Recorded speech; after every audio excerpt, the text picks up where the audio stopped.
Hey everybody, welcome to another week of Ryan and Rodrigo. And last week, we answered a bunch of doubts that people have about the United States, especially Brazilians, people living outside of America. And this week, we have one very specific doubt that people have all the time, especially years like this that are an election year. And with an election in the United States coming up in just over a month, we thought it would be good to answer everybody's big confusion and doubt about how the Electoral College, about how elections work in the United States. Because it seems like every 4 years, a president gets elected and people, non-Americans especially, just cannot understand exactly how that system works. And even Rodrigo, who has spent a lot of time with me, and he loves the United States, he doesn't really understand exactly how the system works. And so we're not going to have a guest today. We're just going to have Rodrigo here, and I'm going to try my best to explain how the system works. And so to start, we're going to take a look at the last election between Donald Trump and Hillary Clinton. And if you look at the map here, the first thing that people get confused about is you see the number of votes, and Donald Trump won, but he got fewer votes. And that definitely is confusing, right, Rodrigo? That's something that really just doesn't make sense, right? Yes, yes. The way that we have our electoral system, it makes no sense. Yeah. And It's like, just whoever gets the biggest number gets elected, and it's very simple mhm. around here. And like in Brazil, all you do is you have a bunch of candidates, and you have like a first round, and the the most popular two candidates then have a second round, right? And then whoever wins that becomes president. Yeah, Yeah. exactly. Well, in the US, we don't do that. In fact, the popular vote, the number of votes that you win, doesn't matter at all. It's not even kind of important. And you see next to their names here, Donald Trump with 306 and Hillary Clinton with 232, those are actually the votes that matter. And we call those the votes in the Electoral College. And you might want to think of them as like delegates that states send. Because um, one big difference, I'll switch back here. One big difference between the United States and, well, Brazil, we'll talk about Brazil, is that the states are actually really important. And I know Brazil is called the Federal Republic of Brazil, but like, how important are states in Brazil? Or is there really any difference between like Sao Paulo and Rio and the other states in the way their laws work and the system between the states here? No, they're important. They're just not as independent as they are in America. In America, also you have the name. When I the first time I stopped to pay attention to the name was when it hit me. I said, okay, so those are the United States of America. It's like a bunch of it's like a bunch of countries that are independent, that were independent and got together and decided to, like the European Union, and decided to have something controlling. That you don't use the word control because it's ugly, but something regulating Mm-hmm. some aspects of it. So states in America, states in Brazil are important.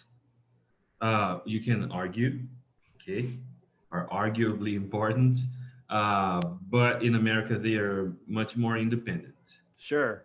Do you know, politically speaking. like just somebody outside of the United States, do you know of any really big differences between the states?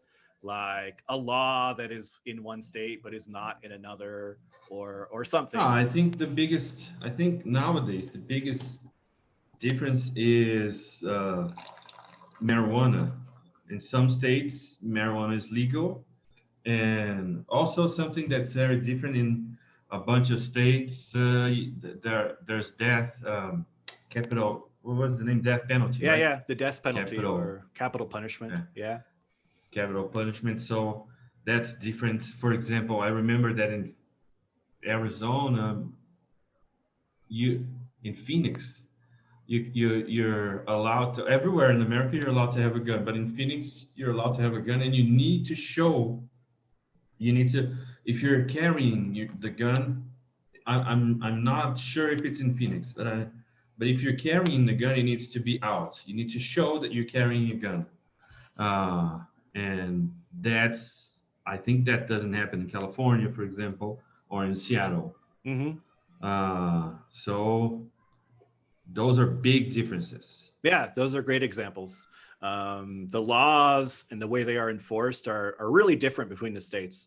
And what you said about how the states are almost like independent countries in a way is really true. And so they're not exactly, they definitely are one country, but that was sort of the idea A nation under God.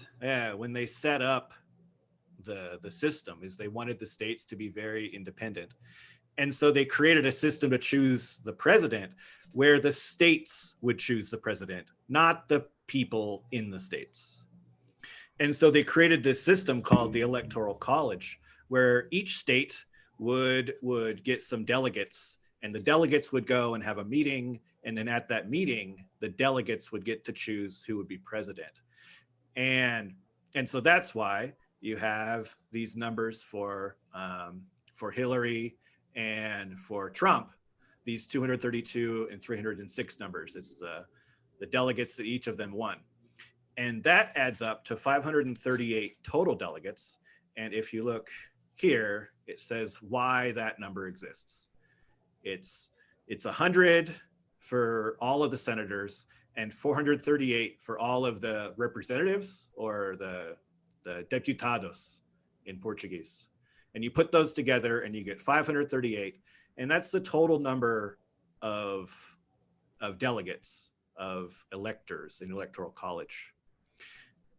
Sorry, this is, we're talking about presidential elections, right? Not Yeah. about representatives, or like here in Brazil, vereadores. It's, I guess it's city council. City council. Yeah. No. I'm talking about the this number. If we go back, the number of this number here, you see Hillary got 232 and Donald Trump won. He got 306. He got more. And you put those two numbers together, right? And you get 538. Yeah, I get Yeah. that. And No, but my question was, uh, these election rules, the delegates choose the president, right? Yeah. The people choose directly the representatives. People choose directly everything else. Oh, okay, so it's just the president. It's just the president. Yeah. Just only. So it's not really a big thing, right? It's only the president. Yeah. Just a And detail. and an interesting little map to show you is this shows all of the states based on the number of delegates that they have for the Electoral College.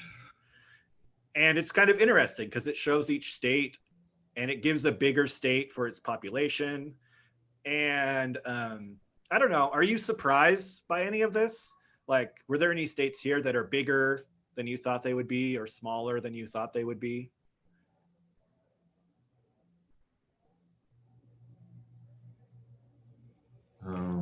Like this one in the middle here, Illinois. Did you know that Illinois had so many people? Yeah, because of Chicago. Yeah, that's true. Mostly. But I hadn't paid attention to that. North Carolina is big. North Carolina is pretty big, yeah.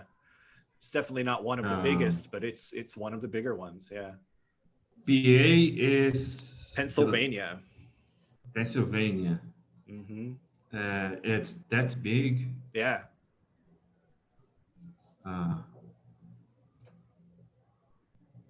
Okay. Yeah. No, No? nothing that surprises me. Okay. So now the next thing is that the states can choose to give their delegates however they want. And until now, all of the states have decided that the best way to do this is they have an election in their state. So, like in Oregon, where I'm from, there's an election right now, and whoever wins the election in Oregon gets all 7 of the delegates. It doesn't matter if you Okay. win 60% or 51% or 80% of the vote, you get all 7. Okay. Okay. And so, Okay. can you kind of see how you can win the delegates but lose the popular vote? Yes. Yes. Yeah. Uh, and okay, continue. Yeah. Like last time in 2016, what happened was that Hillary Clinton won by a lot in California, in New York, in states like Washington and Oregon. But then she lost by a very small amount in Michigan, in Pennsylvania, in Wisconsin, in Florida. So she lost by less than 1% in some of these states. She won in a lot of big states, but no, she won in some big states, very Mm-hmm. big states, Yeah. but she lost in many small states. Yes. And she Okay. lost by a small amount in the smaller Hmm. states. The number of votes that she lost by. But because the Electoral College is all or nothing for these states, it doesn't matter if you win the election in Pennsylvania by 2 votes or 2 million votes. You get all 20 of the delegates. Yeah, I get it. Yeah. Yeah, it's very. I understand how it works. I understand the I don't know the process, but it's very very hard for non-American people to understand how it feels. How we can understand the process, but we can never imagine, like especially America, that always there's always the democracy talk. No, it's the strong, and it is the strongest democracy in the Western world. So, and then and you have that, it seems it's been working so far. It's worked so far, but it seems weird. It seems fragile. Mm-hmm. Mm-hmm. It seems easy to just say, nah, no, something is wrong, something is off. I don't know. I don't know.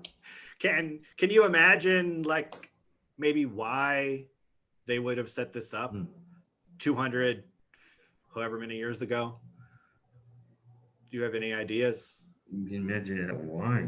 Well, you said that they wanted the states to be strong and independent. So but yeah, that's the only reason. And even though I know that reason, you just told me, I don't really understand. Mm-hmm. There's not one reason, of course. So no, I don't understand why, or I can't imagine why. Yeah, I mean that's a big part of it.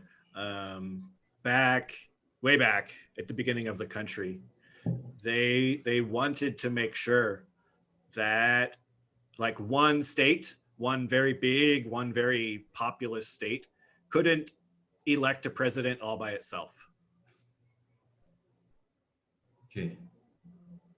And so now, for example, if you think of Hillary and Trump's election, California, New York, that are big states,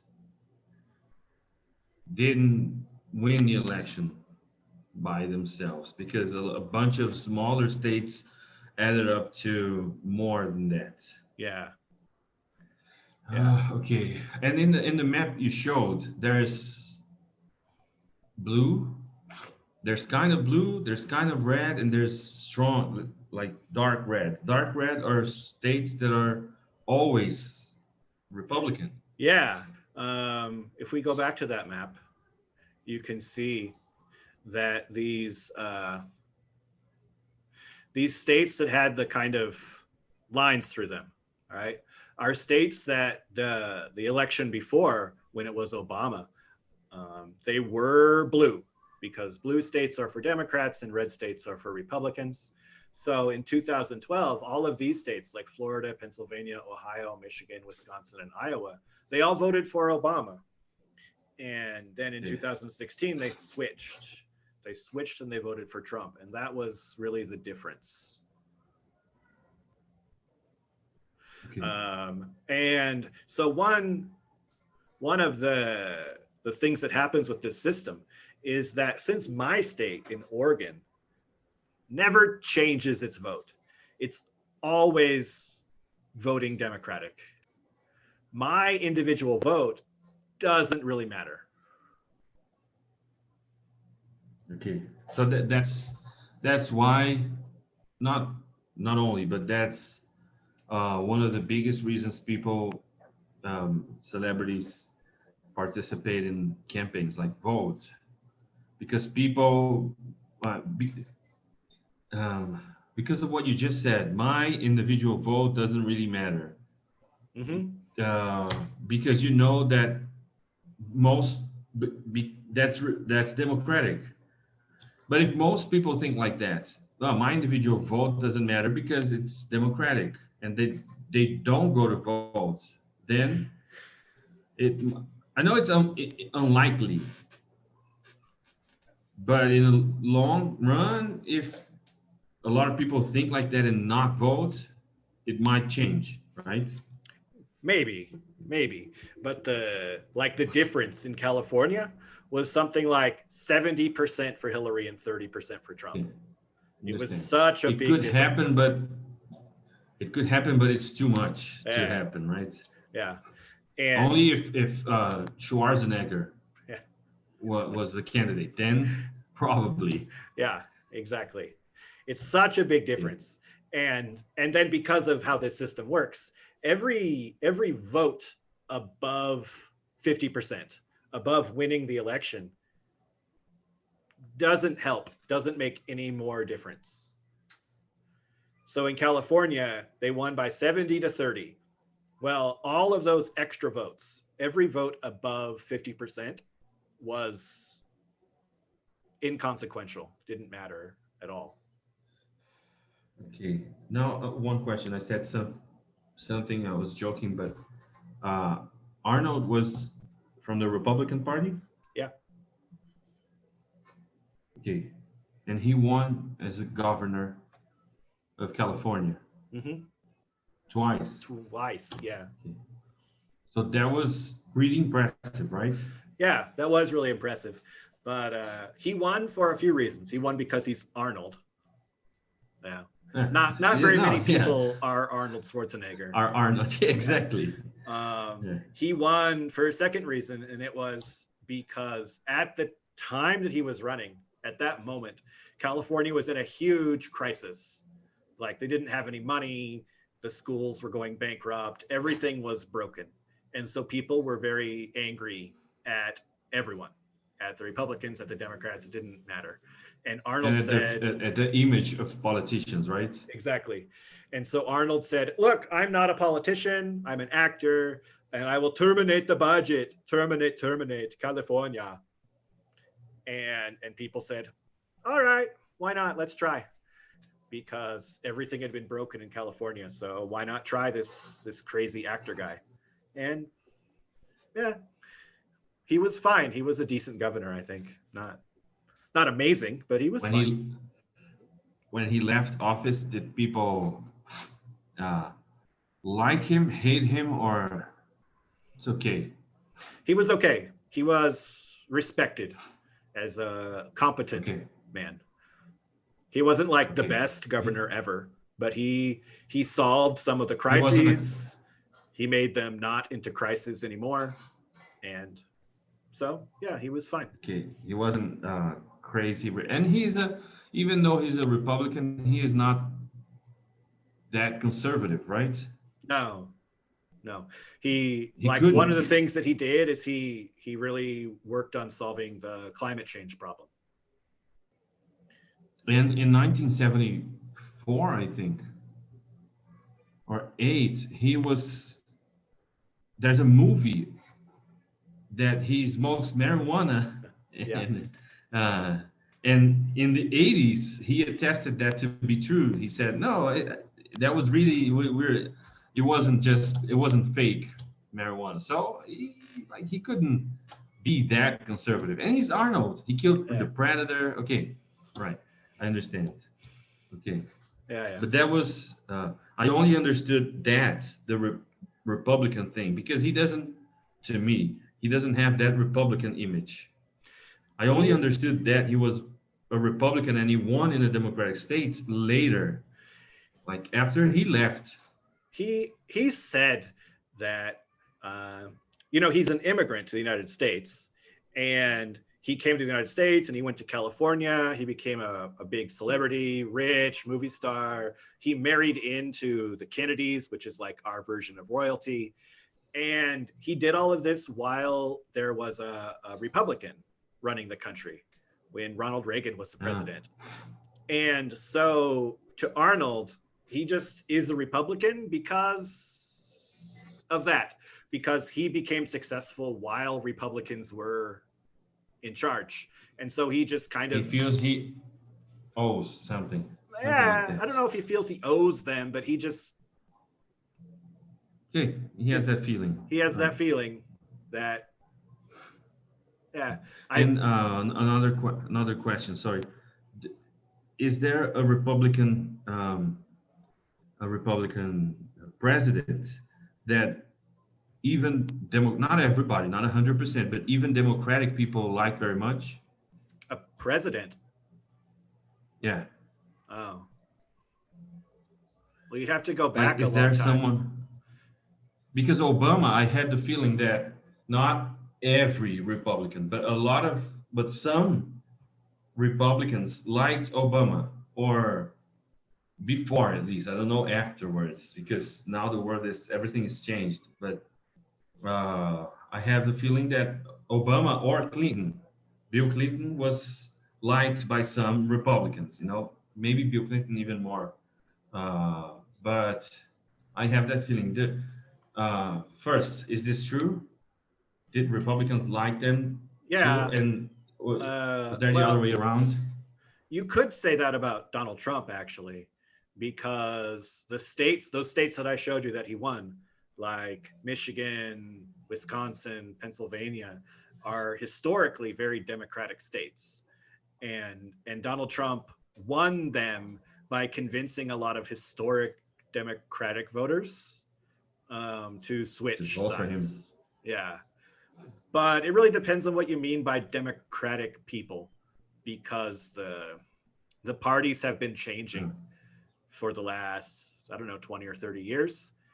And so when Donald Trump convinced these Democrats to switch and vote Republican, it was kind of like he was finishing the trade. He didn't start the trade, if Mhm. you understand. Yes, yes. He didn't cause it. He was in the right time in the right moment. Yeah, yeah. If you go back further, I think a lot of people respected George H.W. Bush, the Bush the father. He Oh, lost his okay. reelection, but I don't think he lost it because people hated him or didn't like him. He lost reelection because the economy went bad at the end of his first term, and so he lost reelection. But I feel like Lost for whom? to Clinton, Oh, and it was Clinton too, right? and People liked Clinton him very is much. incredibly charismatic. So Yes. My God. yeah. Yeah. Okay. Okay. And Donald Trump and the Democratic people. And nowadays, I don't know. I think I understand what you mean. Nowadays, it's uh, difficult to really separate Democratic people and Republican people. Like, there's there's definitely a group of people that are clearly Democratic and a group of people that are clearly Republican. But there's a lot of people in the middle, right? Where you don't Yeah, know. yeah, Okay. and I don't know. Um, it seems like it's a time of flux.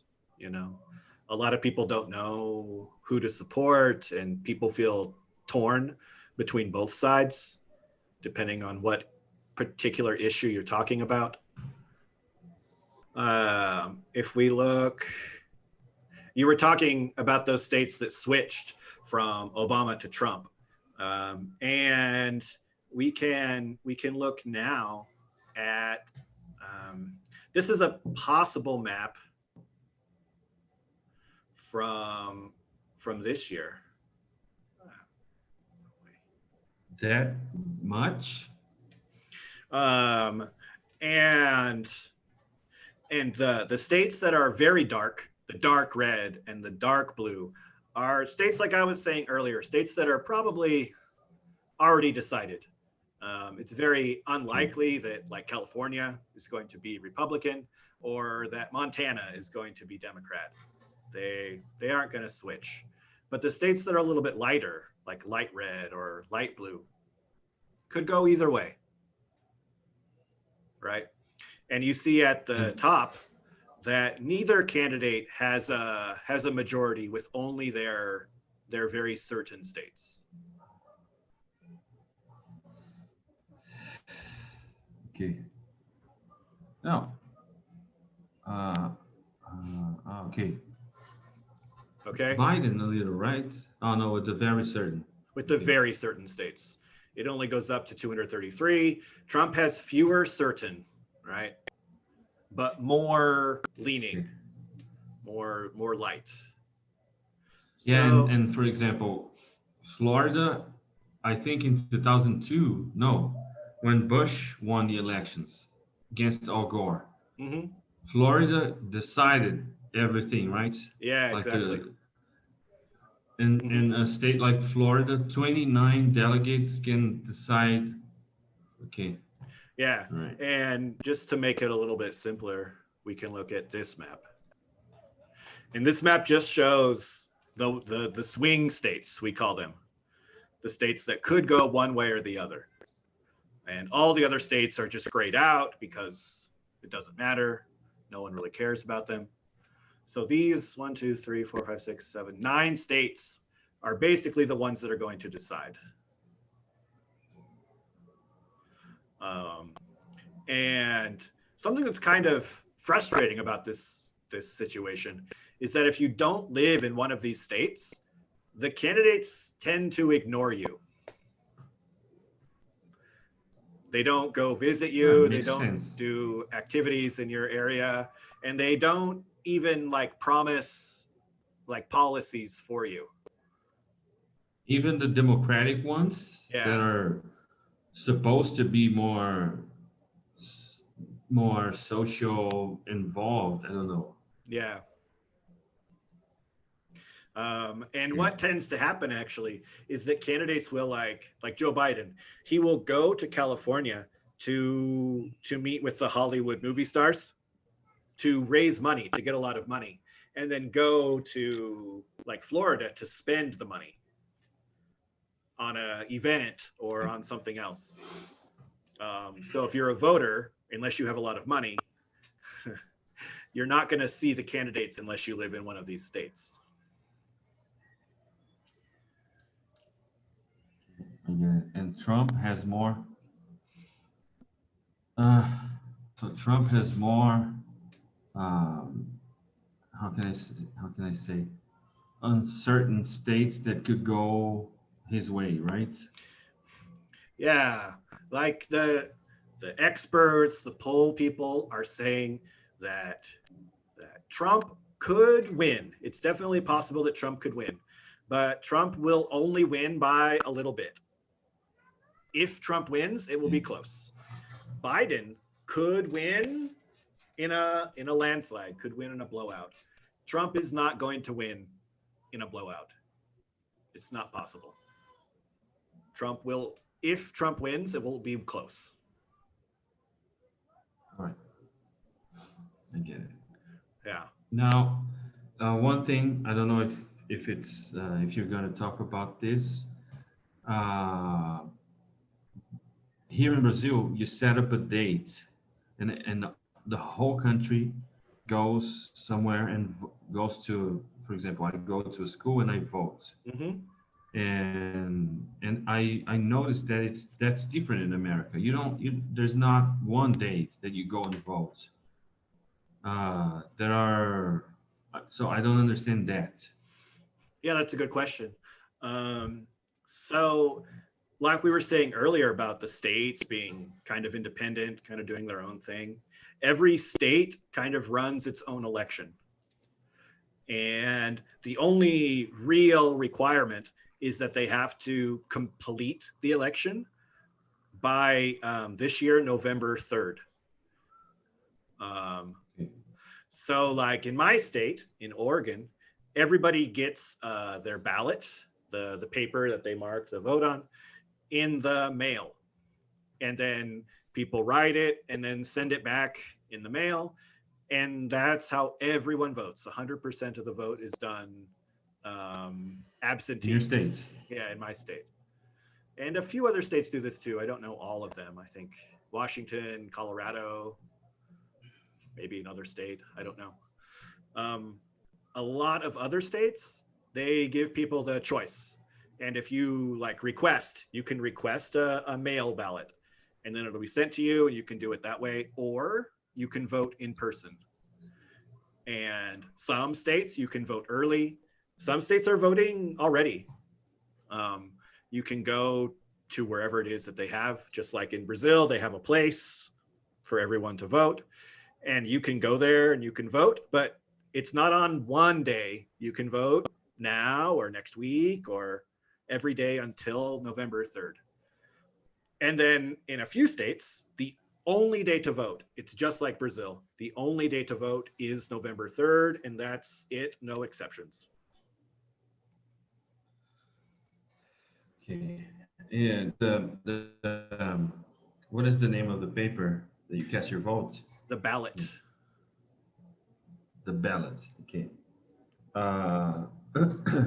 So people get, this is a Brazilian asking that question. People get that in the mail, and then you write up and you send it back. Mm-hmm. Is there like in money you have something to check if that's a real money paper? Is there something like that in a ballot, in a paper ballot, so you can check that that's real? Because I could print it out and send. I don't know. It seems easy to fake or to do something wrong with it, you know? Well, it's really hard to fake, like to make extra votes. That's almost impossible because on every ballot is a like a barcode. And so when you I return saw it, yours. I remember. when you return it to wherever they go, then before they count your ballot, they scan it with a scanner, and that's how they know that it's the real ballot that they sent off the first time. Okay. So making a fake ballot to create fake votes is almost impossible. And then to make sure that your ballot gets counted, like it doesn't get lost or stolen or whatever. After you send it back, you can go on a website and confirm that your ballot was received. And if it gets lost or something happens, you can always request a new one. and you can confirm your vote? Yeah, I think so. I don't know if it will confirm what you voted, because that's supposed to be like anonymous. That's supposed to be secret. So putting that information on the internet would be dangerous. Okay. Yeah. Yes. Okay, I get it. Yeah. Uh, But that's, just for mail-in ballots. There's another problem, and I'm actually curious about this in Brazil, is the electronic ballots. And since I have never dealt with them, because my state always does the mail-in ballots, I don't really trust electronic ballots, because you go to a computer monitor and you punch in whoever it is that you're voting for, and then that's it. That's the end of your thing, and there's no like proof of what happened. You can't go and check again to make sure, and it just doesn't seem very safe. How is it supposed to work here? We have the same way it works with paper. We have the same question I asked you, you asked me back. I have the same feeling about the paper. Okay. We receive a piece of paper that confirms that we voted. We receive that piece of paper, and if we go to if we use an app or go to a website, you can confirm that you voted. The shaky thing, the thing that people don't trust, is that when you click, that your vote is actually going to that guy. But then that was the same reason I asked you about the paper. That's why I asked you, can you check your vote? Because, okay, you can check if you voted, it's registered. But what if they just registered your vote to the other candidate? So it's the same way. We can't. You have to trust. I think in every process, the point in which you just have to trust. Like some people ask me, how can you believe in dinosaurs? Scientists found bones, but they're not really bones. So you have to trust scientists. I said, oh, yes. So to a certain point, you have to trust, Yeah, but I just understand feel how like both can be. I feel like the paper ballots, if you mail them or if you use a paper ballot in person, like you can always count them again. You have a physical ballot that you physically marked that can be checked again. It's possible to check it again. But an electronic one, there's no way to double check it. It's gone and it's there. And it's been electronically recorded, and it's over. It's done. Yeah. It's like, but it's like I said, you just have to trust the paper. You can do that, but nobody ever does. They do, like they can. Like in the 2000 election with Bush and Gore, they were doing a recount in Florida, and that's what they were doing. They were recounting the ballots.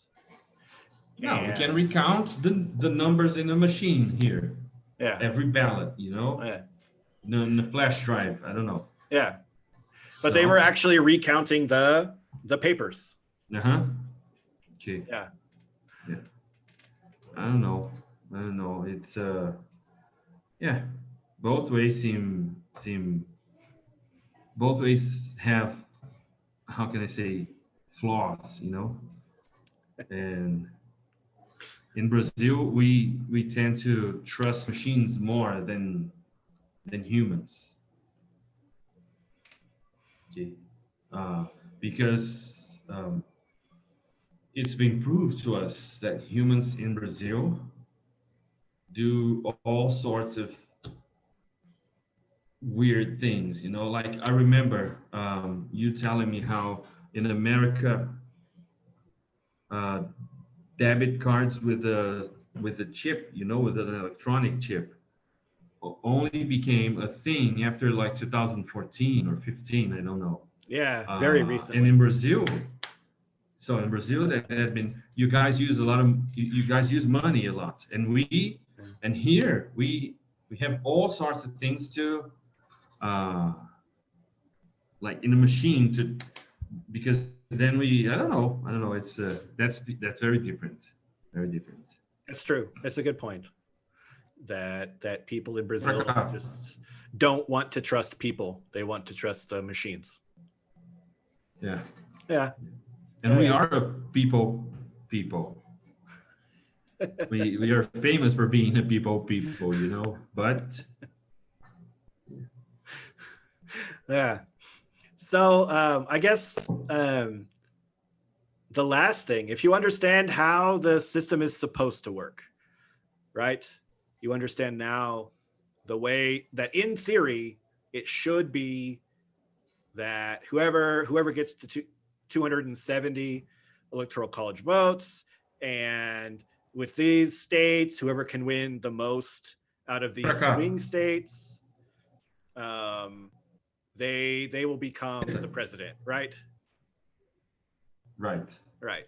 Well, the trouble is that there are some like weird situations where this doesn't actually work out. And one, if we look at this map, is a real possibility this year, and it's where there's a tie, Okay. where both candidates end up with the same number of votes. And you can see that the states are basically the swing states kind of flip a little bit, and all Donald Trump needs to do is win this little state up here called New Hampshire, and that's it. That's all that really needs to happen. It's not a totally crazy situation.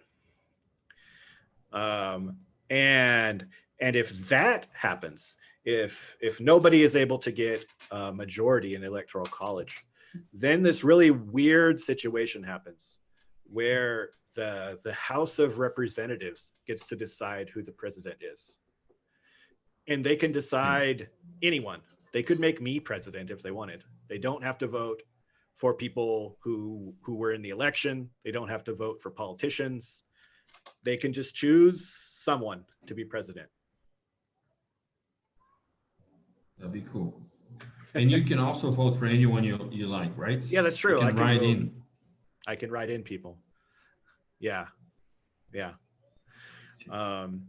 And that process that like nobody gets a majority has actually already happened twice in history. Who was elected by that process? It was like over 100 years ago, 150, almost 200 years Okay. ago. And in that time, there were like 4 or 5 candidates for president. And so that's why nobody got a majority of the delegates. It'd be like in Brazil, where you have 5 presidential candidates in the first round. And of course, nobody gets 50% because there are 5 candidates. But the same thing happened.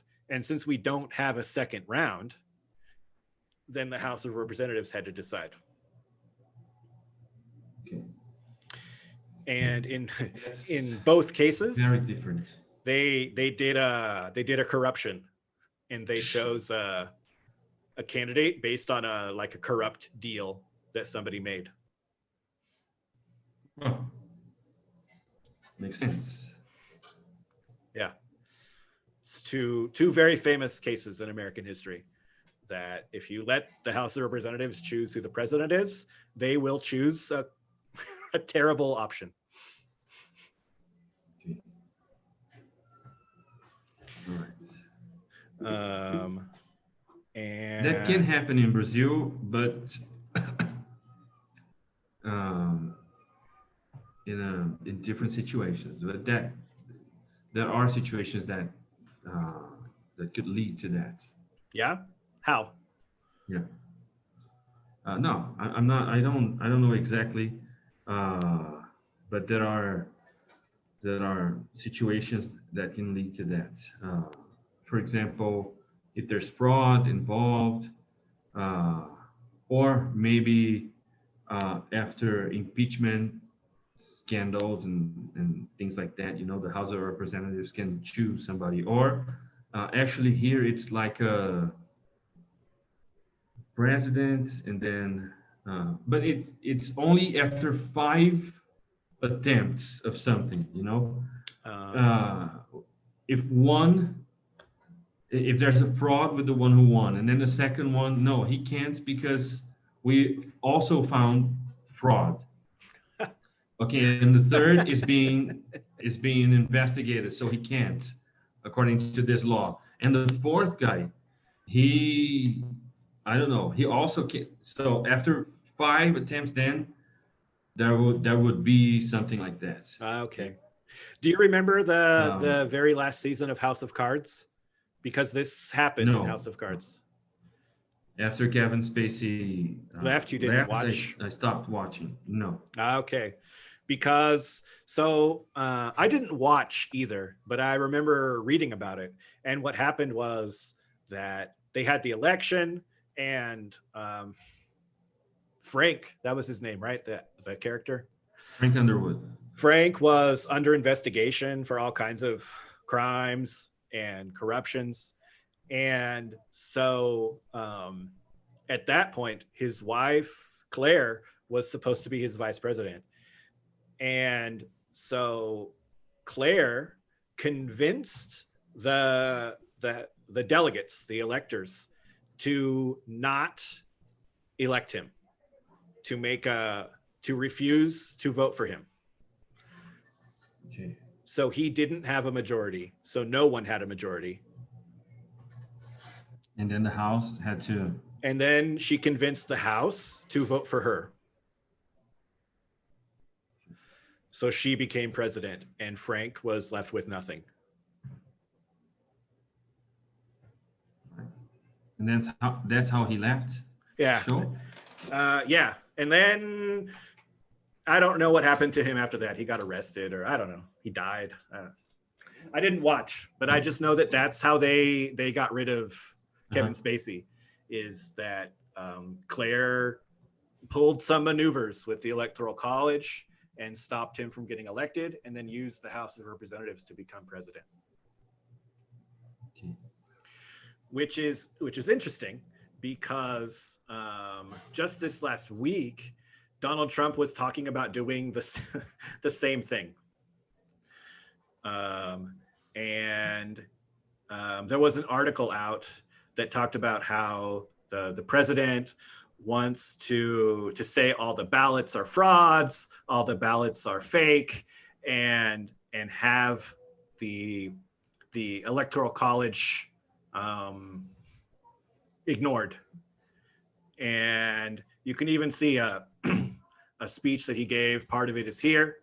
He says, just get rid of the ballots and we'll have a very peaceful, there won't even be a transfer. There'll be a continuation of power. And then yesterday, the Speaker of the House, Nancy Pelosi, gave a speech saying that they have to win the House so that they can make sure that Donald Trump doesn't do this.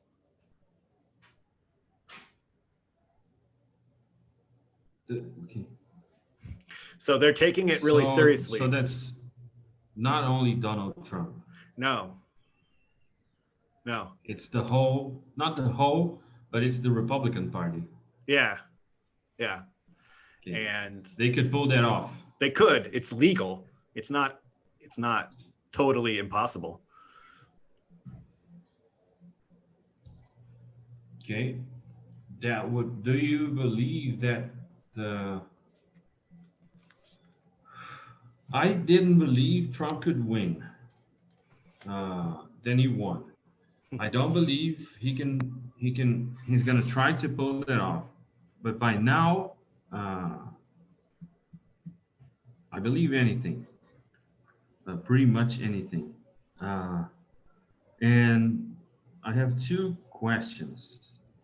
The first is, do you think that if he did it, that would be followed by worse riots than when George Floyd died, for example? It will be followed by not maybe not civil war, because I don't want to, but I don't know, something bad. You think that after doing that something bad would happen or start to happen? Yeah, really bad. And and to really think about it, like imagine Donald Trump as a person. Do you think he will ever admit that he lost? Yeah, no. Never, right? And will he like agree to stop being president? Peacefully. Yeah. Or will he need to be forced to stop being president? Yeah, so that's the thing. I don't believe that he will do that, but he has proved over and over that he can definitely do it. So uh, The I really, yeah. yeah, I, and I don't I don't until this week, I had always thought, it's just Donald Trump. He's a crazy megalomaniac, and if he loses, then the rest of the country will tell him to leave, and that'll be it. But then this week, a lot of reporting happened that other people in the Republican Party are planning to do this, are planning to do things with the Electoral College, or planning to do things with Congress to to go along with whatever thing Trump says. And so until this week, I wasn't that worried about it. But this week, the things that came out make it more serious.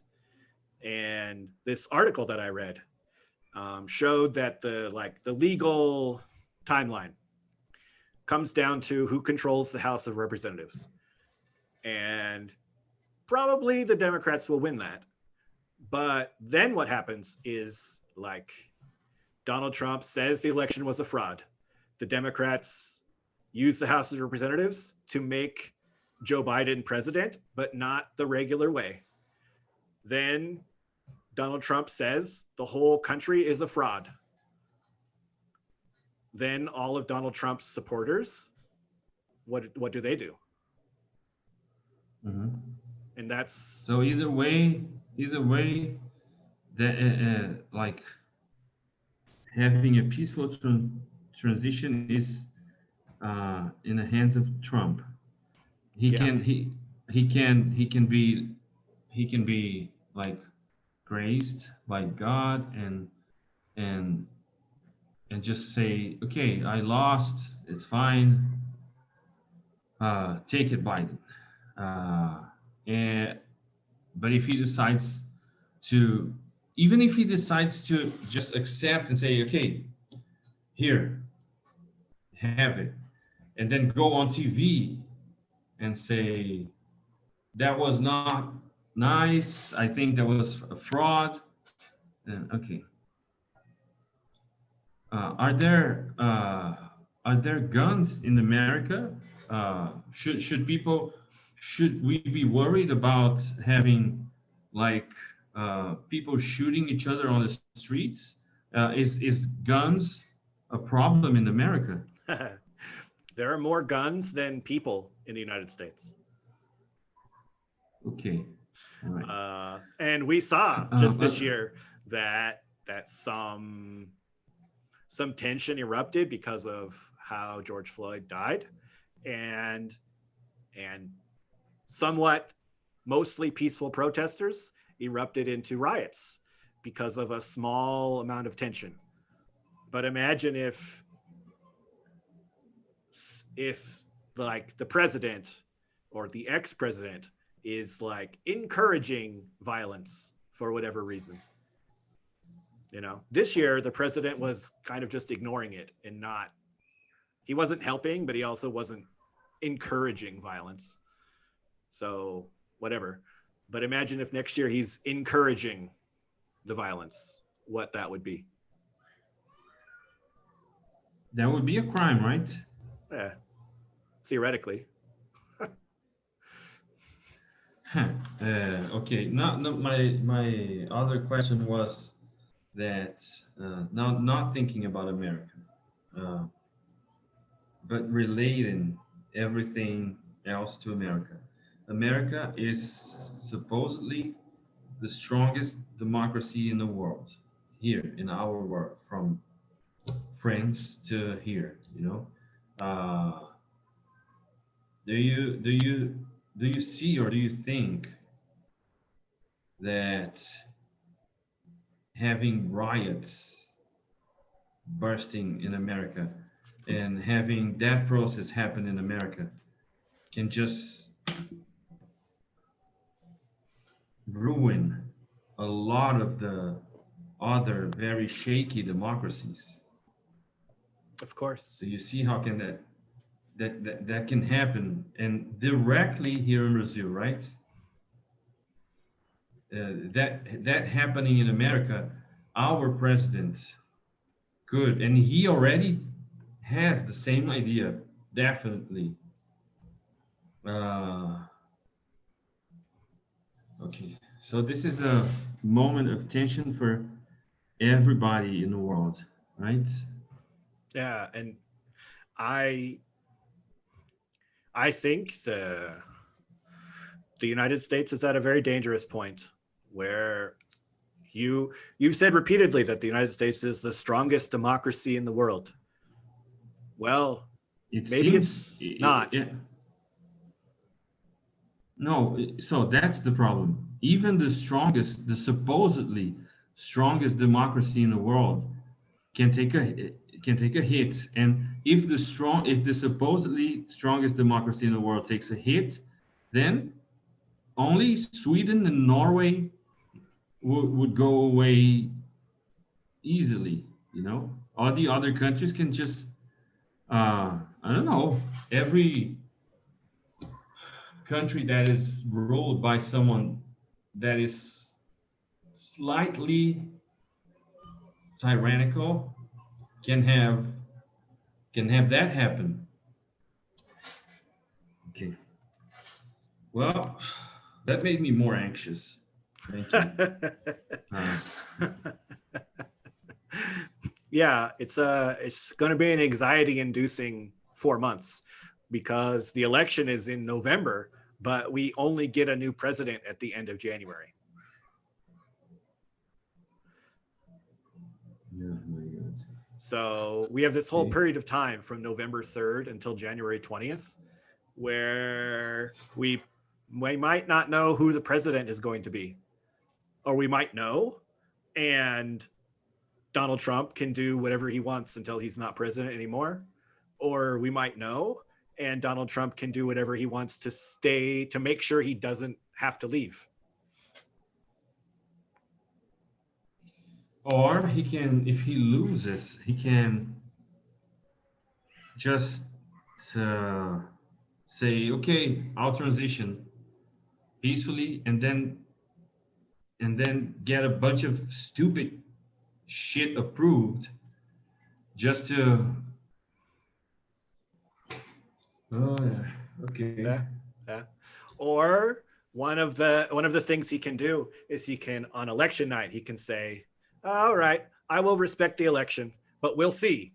And he'll just keep delaying. Right? And then because he keeps delaying, January 20th arrives without him saying that he lost. He refuses to say that he won, but he also refuses to say that he lost. And then what?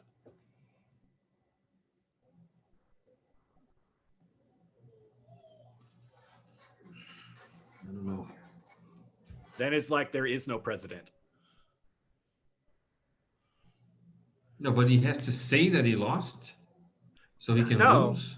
but all right. So you have a government, right? Right now, the government is there. There's an attorney general. There's the head of all of the things, and January 20th arrives, and supposedly he lost. But if he's like, I'm not sure I lost, I think I should stay here to make sure that I didn't lose.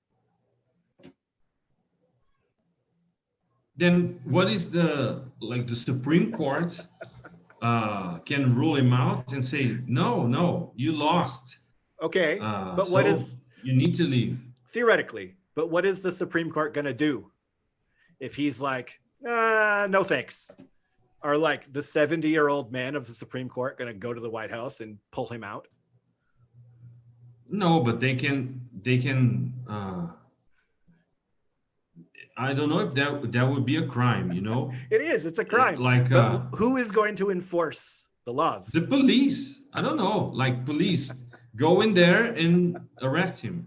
See, this is the problem. The problem is there's no one to enforce the law. Because Donald Trump, Law enforcers. but Donald Trump is in charge of the law.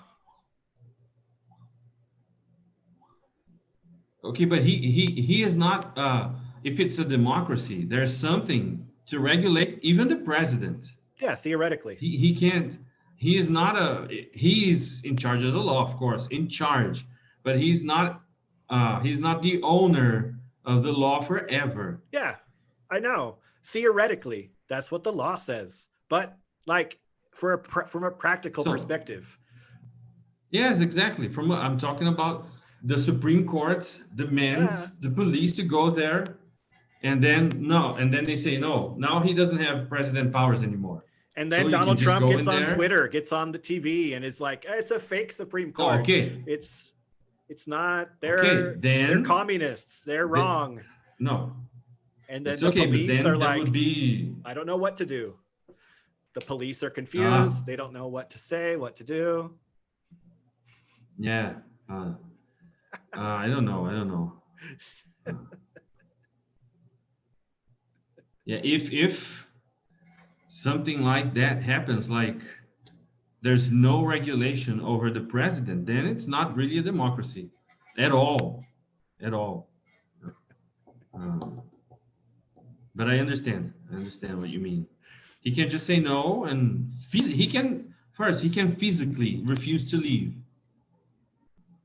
Like, no, I'm not leaving. No, but you ruled him out and everything. No, I'm not leaving. I'm going to be here in the office. I'm going to live here in the Oval Office. And also, since like, what exactly has Donald Trump done in the last 4 years? It's not very much, right? Most of his power is by crazy tweeting. He can do that from anywhere. He doesn't need to be in the Oval Office. He doesn't even need to be president exactly. And the worst part is that, and we're not taking that into consideration. He's gonna do that, or I hope he doesn't. But he can do all that with the support of, I don't know, 40 million Americans. More.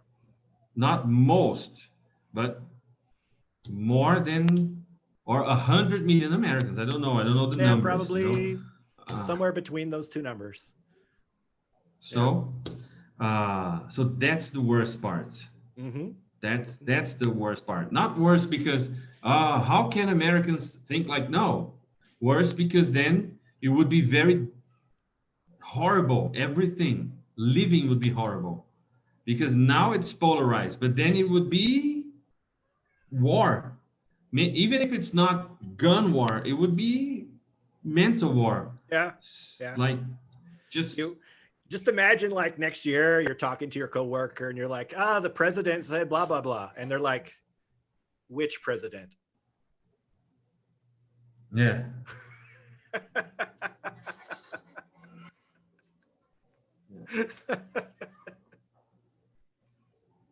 Yeah.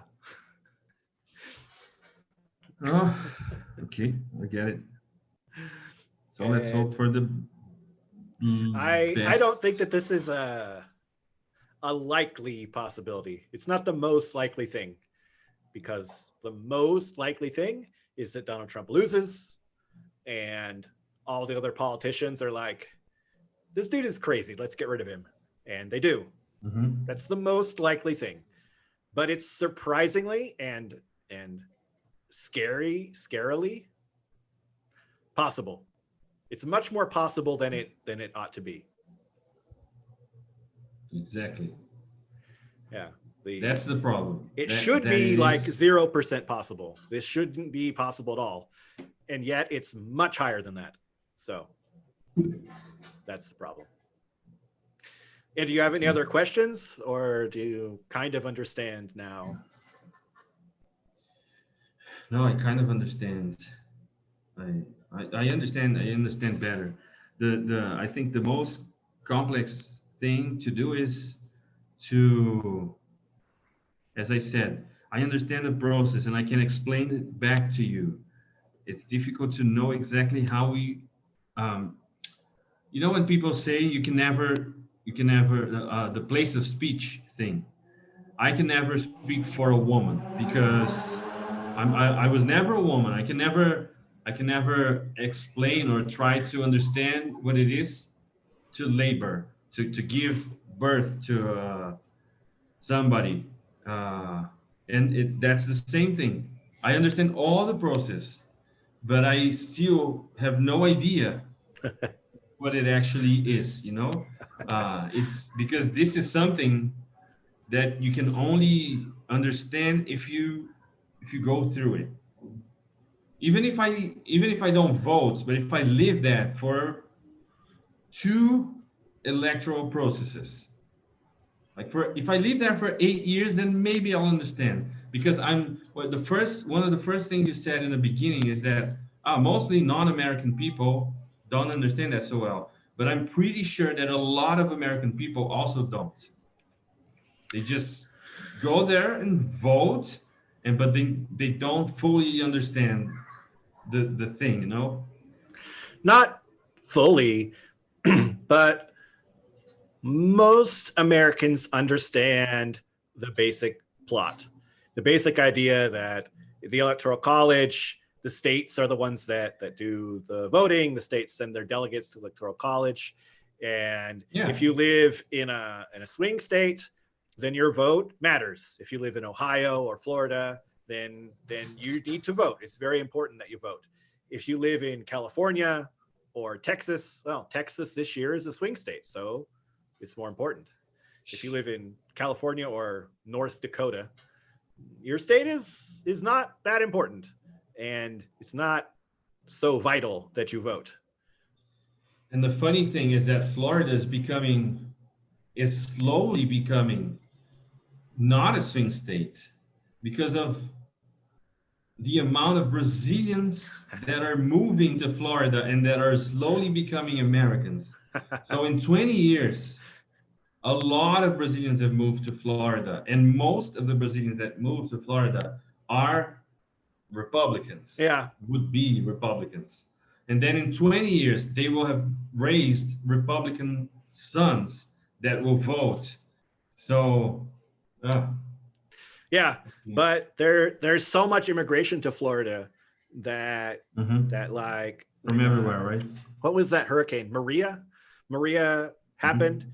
and almost 500,000 Puerto Ricans moved to Florida as refugees. And so what you were saying about all the Brazilians, and what people usually talk about are the Cubans and the Mhm. Venezuelans now that have moved to Florida and are very anti-communist, extremely anti-communist. So they are Republicans. But then all of these Puerto Ricans moved, and the Puerto Ricans are more democratic. And so they rebalanced. The Puerto Ricans rebalanced Which this. is weird. I understand Cubans being against communism, not because of the communists they live in, but because they at least they have something to, like, if they left, I understand that they weren't happy, so they are leaving the country Yeah. to escape from communism. But Brazilians be hating communists, I don't understand. I understand you not being a communist. No, I don't agree. I'm not a communist. Okay, but hating, yeah, that's weird. Florida is a weird state. That's all I can say. Yeah. It's very difficult to predict what's going on in Florida. So we'll see No. this year, I guess. Okay. Okay. Cool. Okay. Let's see. Well, thanks everybody for watching. I hope that explained whatever doubts you might have. And we'll see you all next week. So have a good week and see you guys later.